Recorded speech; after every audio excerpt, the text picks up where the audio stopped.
Aspirations को पिछले 10 साल में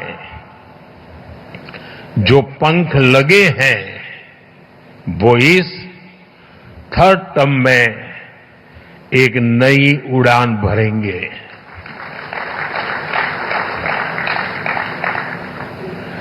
देश के गरीब, दलित, पीड़ित, शोषित, वंचित को भरोसा है कि हमारा थर्ड टर्म उसके गरिमापूर्ण जीवन जीने की गारंटी बनेगा।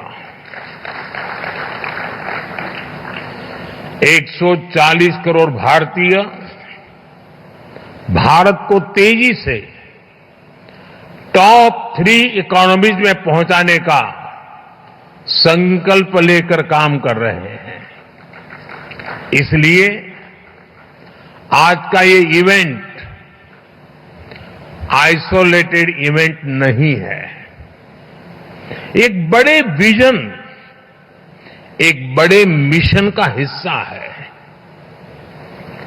ये 2047 तक भारत को डेवलप्ड नेशन बनाने के हमारे एक्शन प्लान का हिस्सा है।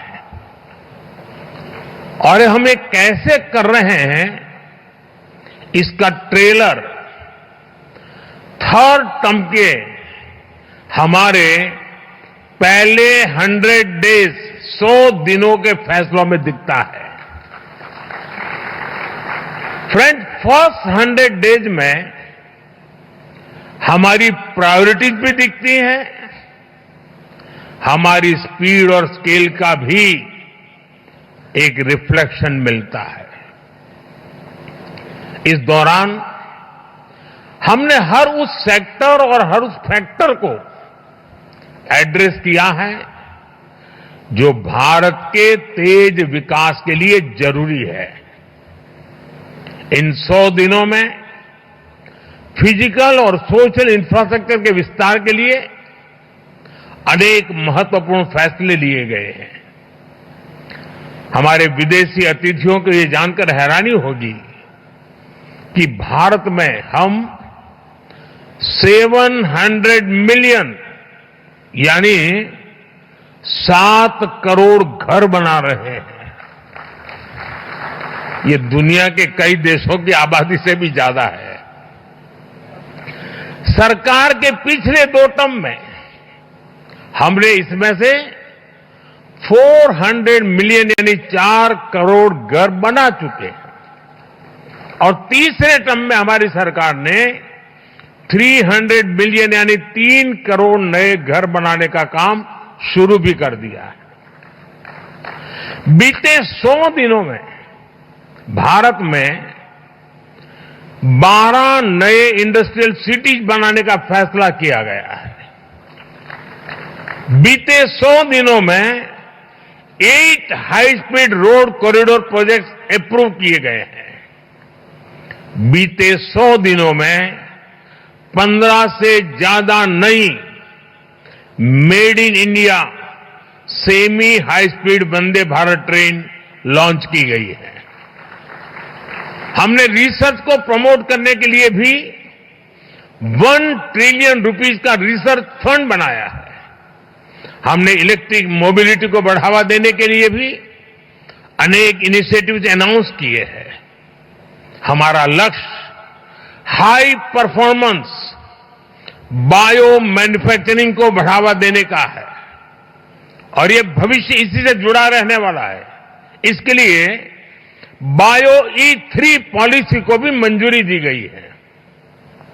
साथियों, बीते 100 डेज में ग्रीन एनर्जी के लिए भी कई बड़े फैसले लिए गए हैं।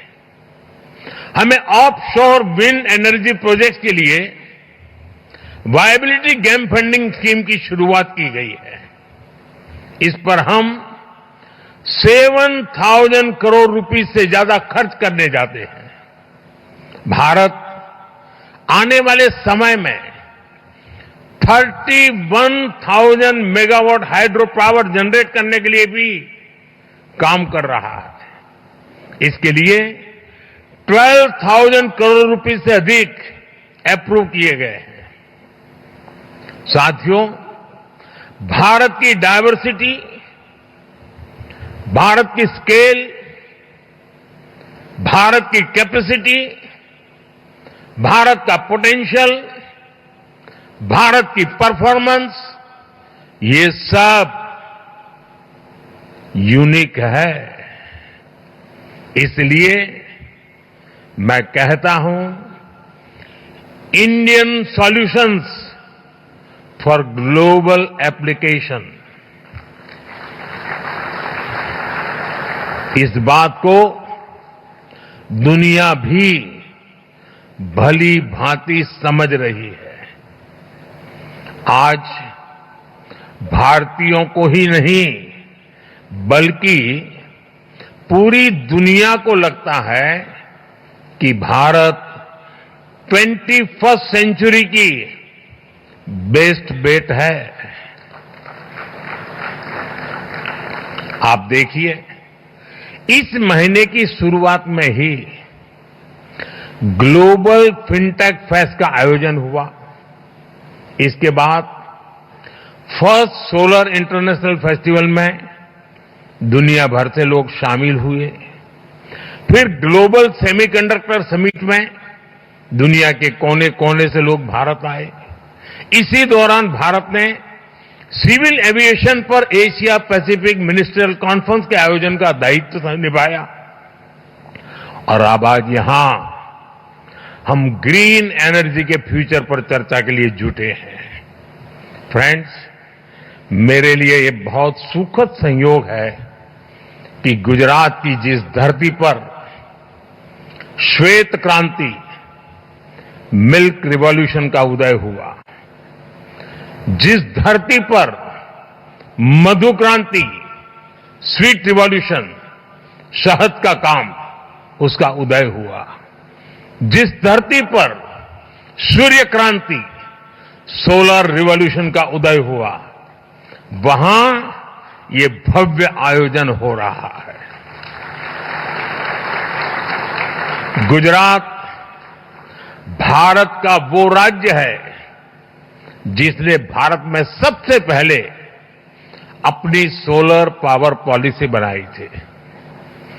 पहले गुजरात में पॉलिसी बनी, इसके बाद हम नेशनल लेवल पर आगे बढ़े।